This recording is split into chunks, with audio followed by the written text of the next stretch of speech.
내 집에 내가 못 들어갑니다. 대통령님. 기막힌 절규라고 했죠. 세입자에게 내줄 보증금 대출도 막아. 내 집도 내가 못 들어가나. 나중에 좀 보도록 하고, 세입자에게 내줄 보증금 대출도 막아. 빚을 갚을 여력도 없는 인간이 빌렸다는 거죠. 보증금은요, 빚이에요. 내 돈이 아니라 갚아야 될 돈이라고요. 그런데 빚을 내서 갚는다. 카드 돌려막기 하니까 저 사람 카드 돌려막기 하네 하면서 카드사에서 대출을 안 내줘요. 다른 카드사에 카드값 내줄 대출 여력도 막아. 내 카드 내가 못 쓰나. 이런 식으로 기사가 나오나요? 빚을 내서 빚을 갚는다예요. 못 들어가는 거는 돈 돌려줘야 들어가는 거죠. 그 전에 임차인에게 거주의 권리도 보장해야 되죠. 지금 많이 쓰는 꼼수가 뭐예요? 실거주가 들어오게 되면은 세입자가 연장이 안 되니까 실거주한테 매각한다. 그냥 난 팔아버리겠다 하면서. 그러니까 어떤 식으로 가는 거예요? 새 집주인이 매입한 주택에 입주를 원할 경우 자녀 거주 기간을 보장해야 입주할 수 있죠. 그런데 한 달 새 상황이 바뀌었다라고 하면서 뭐라 그래요? 계약갱신 청구권을 행사했다면 실거주한다고 해도 추가로 2년을 더 거주할 수 있다. 계약갱신 청구권과 전월세 상한제는 임차인의 거주 안정을 위한 법인데 이거를 그냥 다 팔아버려가지고 팔면은 거주 안정을 보장받지 못한다. 이거는 법 취지가 잘못된 거죠. 집주인도 이렇게 하는 거죠. 나 전세 올릴 거야. 너 나가. 안 나가는데? 나 법적으로 계약갱신 청구권이 있는데? 그럼 팔아버리지 뭐. 그래서 팔아버리면서 이 권리를 없애버리겠다. 이런 방법을 쓰는 거니까 이걸 막는 거죠. 그러니까 중요한 건 뭐예요? 내 집에 내가 못 들어간다. 이런 이야기가 나오기 전에 실거주 아닌 집을 샀으면 임차권을 충분히 보장을 해줘야 되는 거고, 그거를 막 전세가를 못 올리니까 지금 팔아버리는 거 아니에요. 솔직히 처음부터 실거주할 목적이 아니면 충분히 임차권을 보장해 줬어야 되는 거죠. 이런 꼼수를 부리니까 자꾸 법이 강화되는 거예요. 내 집도 내가 못 들어가나. 들어갈 수 있게 됐어요. 원래 실거주가 집을 사면 들어갈 수 있었어요. 그런데 임대인들이 요걸 가지고 이용해가지고 하고 있으니까 결국에 법이 강화가 되는 거죠. 임차권 보장을 해줘야죠. 당연히. 그동안 얻어먹은 게 얼만데. 새끼매물 집주인이 못 들어간다. 해석 바뀌었다 라고 하면서 내 집인데 거주 불가 하면서 뒤바뀐 해석하면서 뭐라 그래요? 임대해놓은 상황에서 제3자에게 매도하는 것 문제 없죠? 원래 이거는 원래 문제 없었어요. 임대차 계약이 제3자에게 승계된다는 것은 주지의 사실이고 계약갱신 청구권으로 인해서 달라지는 것 없죠? 그러면서 계약갱신 거절이 가능하다. 자, 그랬는데 뭐라 그래요? 기존의 임대인에게 계약갱신 청구권을 요구한 다음에 소유권을 이전받은 매수인은 실거주 이유로 갱신 거절을 할 수 없다. 내 집인데 내가 못 들어가요가 아니라 저 매수인이 알고 살 수 있는 거예요. 계약갱신 청구권을 요구를 했다. 그런데 임차인 권리는 완전히 무시해버리고 새로 사는 사람이 실거주로 들어간다. 이게 잘못된 거죠. 계약갱신 청구권을 요구했다. 그러면은 저 집은 계약갱신 청구권을 요구한 집이기 때문에 임차인이 2년간 더 사는 집입니다. 그래서 2년간은 실거주 못합니다. 라고 통보가 간 다음에 사는 거죠. 사고 난 뒤에 통보 가는 거 아니잖아요. 그러면 저게 법이 잘못된 건가요? 그 전에 빠져나가려고 하니까 꼼수를 막는 거잖아요. 전세 끼고 샀다가 내 집도 못 들어갈 판. 전세 끼고 샀다는 것 자체가 투기 목적으로 산 건데 내 집 못 들어갈 판이 아니죠. 내 집 왜 들어가려고 그래요 이거? 둘 중에 하나죠. 실거주 요건으로 감세 받으려고 하든가 아니면은 전세가 올리려고. 이거 뭘 하든 간에 임차인 쫓아내고 하는 건 안 되죠. 그러니까 안 되고 전세금 반환용 대출. 전세금 반환용 대출을 왜 해줘야 돼요? 초고가 아파트는 원래 담보대출이 안 되는데 알아서 다음 세입자 구하든가. 세입자에게 내줄 보증금 대출. 왜 자꾸 대출을 해주라고 그래요? 지금 문제는 대출이에요. 국가에서 막는 게 아니라 세계에서 막는 거예요. 지금 위험자산에 대한 대출. 특히 전세 보증금이 집값보다 더 위험자산이 될 수도 있는 거 알죠? 깡통전세나 이런 것들. 불가피하게 전세 안고 샀는데 기습규제로 세입자 못 내보내. 불가피한 이유 첫 번째, 대출이 생각보다 안 나오니까 일단 전세 끼고 산 거다. 불가피한 이유예요? 피해간 거지. 꼼수지 꼼수. 내가 처음부터 실거주 하려고 샀는데 전세가 들어가 있었다. 그래서 전세 만기 되면은 들어가려고 샀다. 그렇다면 처음부터 대출을 받아서 샀어야죠. 아니면은 처음부터 전세 없는 집을 샀어야죠. 이런 경우는 없죠. 처음부터 전세 없는 집을 샀겠죠. 이 사람들은. 대출 피해가려는 꼼수고 자금 출처 계획서 피해가려는 꼼수죠.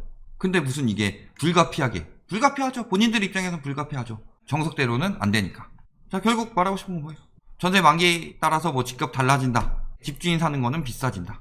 이거 여기서 알 수 있는 거 뭐예요? 지금은 투기 수요가 집을 안 산다죠.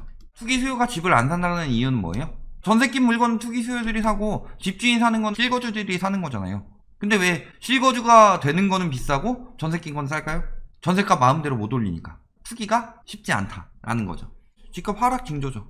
이제 투기 수요들이 안 사니까 실수요가 살 때다. 왜 실수요가 살 때예요? 투기 수요가 안 살 때는 실수요도 안 살 때예요. 집값이 오르는 건 추경 매수가 붙었기 때문에 오르는 거고, 집값이 떨어지는 거는 추경 매수가 안 붙고 매물이 적체되다가 급매물이 쏟아져서 떨어지는 거예요.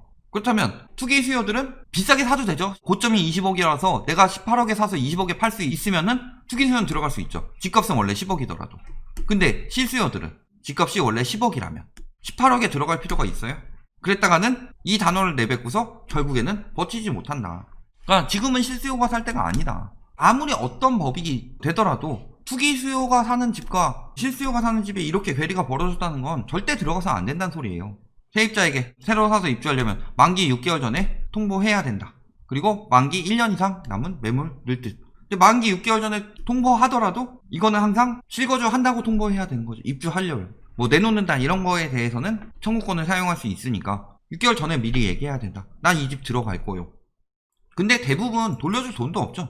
왜 실거주에 한해서만 임차인을 내보내고 계약갱신 청구권을 거절할 수 있게 했을까요? 그렇지 않다면은 다음 세입자를 통해서 비싸게 받아서 줄 수 있으니까. 대부분 지금 갭투기는 전세를 돌려줄 여력이 없어요. 여력이 있다면 전세보증금 사고가 그렇게 늘어나진 않겠죠. 계약갱신 거절 사유는 여기 벗어나지 마라. 요거 벗어나면 안 되죠. 임차인이 과실이 없으면은 보장해야죠.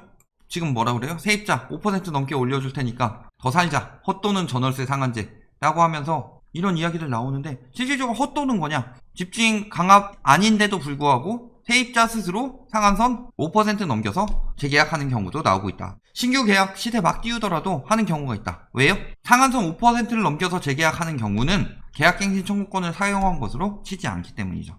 그런데 제가 얘기하는 게 뭐예요? 초등 6년이죠. 가장 문제가 되는 건 학군 지역이에요. 중등 3년, 고등 3년이란 말이죠. 내 아이를 좋은 곳에 교육시키고 싶어서 강남으로 들어갔어요.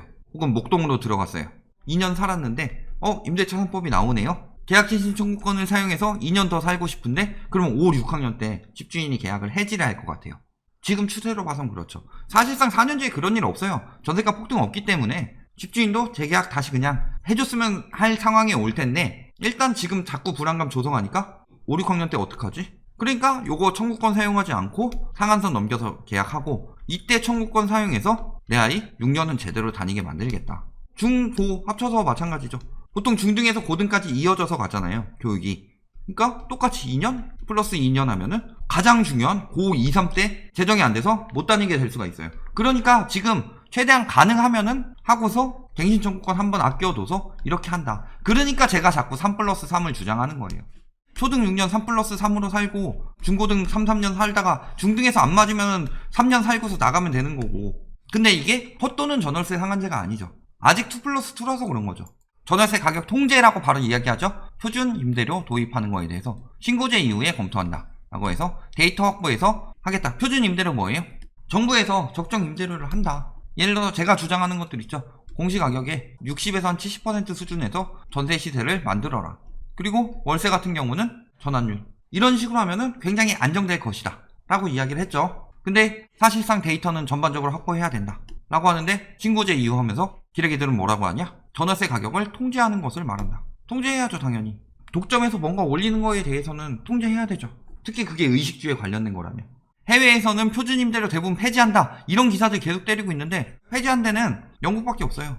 영국도 아예 폐지한 게 아니라 뭐 요때부터 요때까지 표준 임대료 하다가 비용이 너무 많이 든다. 그래서 시점에 따라서 이제 시세에 맞춰서 돌리는 거를 병행하게 된 건데 그렇다고 요 앞에 거 폐지했냐? 안 했어요. 요 앞에 거 그대로 유지하고 있어요. 요 뒤에 거에 대해서만 더 하지 않을 뿐이지. 그 다음에 독일, 프랑스, 미국, 뉴욕 이런 데 다 하고 있다. 해외에서 대부분 폐지한다라고 하는데 미국 다시 추진하고 있어요. 작년 9월이죠. 주택임대료 상한제 도입해서 확산시킨다. 이런 거 하니까 소유주들이 임대사업을 포기하고 실거주자에게 집을 팔아버리는 것으로 나타났다. 이걸 유도하는 거죠. 다주택자들의 매물이 적체가 돼야 진정한 집값 하락이 일어나는 거죠. 지금 공급 부족 이야기하고 있는데 우리나라의 비거주 주택 자산 비중이 굉장히 높죠. 다주택자들이 다 가져갔으니까. 외국은 다주택자 없을 것 같냐고요? 우리나라가 훨씬 더 심하죠. 특히 전세 제도를 이용해서 굉장히 많은 갭 투기를 했다. 이것 때문에 문제가 생긴 건데 우리나라 뭐 전세 제도라든가 선분양이라든가 이런 특수성은 인정하지 않고 해외에서 안 한다. 그러니까 우리나라 하면 안 된다. 이런 식으로 이야기하고 있죠. 우리나라가 자국민들 뭐 차별이 심하다는데 그 정보 알고서 투기하기 굉장히 좋은 나라였죠. 역전세난도 아닌데 보증금 못 돌려준다 집주인들. 왜요? 지금 많이 얘기 나오죠. 영끌, 패닉바잉. 더 오르면 못 살 것 같으니까 이거 실거주자들이 사는 거죠. 실거주자들이 샀다면은 들어가기 위해서 전세 보증금을 받아야 되는데 돌려줄 수 있어요? 늘 이야기하지만 집주인들 대부분은 돌려줄 여력이 없다. 전세를 월세로 돌린다. 뭐 이딴 얘기 주장하는 사람들이 있는데 갭투기 지금 한계까지 한 상황이다. 대위 변제 금액이 늘어난 이유가 뭐예요? 보증보험 가입도 많아서일 수도 있지만 돌려줄 여력이 없는 인간들이 진짜 영끌까지 써가지고 갭투기 한 거죠. 결국에 저거 다 경매로 나올 가능성이 굉장히 높아지고 있죠. 이런 거 매물 나온다고 그랬죠. 2년 전에 주담대 받을 때 팔기로 한지 팔았냐, 이거 확인 들어간다고 그랬어요. 처분 및 전입 조건부 주택담보 대출 약정을 시행한다. 이 사람들 기간 내로 무조건 팔아야 된다. 기간 내로 못 팔면은 안 되니까 이런 매물들 계속 나올 거죠. 비싸게 팔려고 할 수 있겠어요? 그러니까 이제 뭐예요? 고의경매. 가지가지 하죠. 그러면서 고의경매 하면은 빚을 진 것처럼 꾸며서 경매로 넘기는 방식이다. 경매가 진행되는 것만으로도 임차인에게 불안감을 줄 수 있고 계약 해지를 유도할 수 있다. 그런데 문제는 뭐예요? 일단은 선순위라면은 겁날 거 없죠. 그 다음에 또 한 가지 문제는 뭐냐? 세입자를 내보내려면 보증금을 돌려줘야 되죠. 근데 이 보증금을 돌려줄 여력이 되냐? 안 돼요. 대부분은 뭐예요? 다음 세입자에게 받아서 돌려주는 거죠. 고의 경매로 꾸며가지고 계약 안 쓰고 이 사람 계약 해지해서 나가게 되는 건 할 수 있다. 여기까지는 할 수 있다고 칩시다. 근데 고의 경매 들어가고 있는 집에 다음 세입자가 들어올까요? 그러진 않아죠. 거기다가 자기 자신 신용등급도 굉장히 떨어지는데 뭐 하려면 하세요. 능력 있으면. 동탄 300제처럼 아예 버릴 생각 안 하면은 저딴 짓거리는 하는 게 손해다. 뭐 뇌에 라면처럼 이렇게 가늘게 생각할 수 있는 그런 게 있어야 되는데 꼬불꼬불하고, 근데 가래떡이 들어있는 거죠. 두껍게.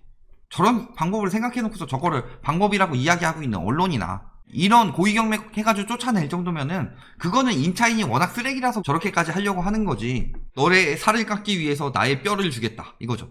또 댓글도 달렸습니다. 민특법상 주택임대사업자 등록 후 첫 계약 상한제 안 받는다. 원래 임대사업자는 상한제 받죠. 상한제 안 받는다.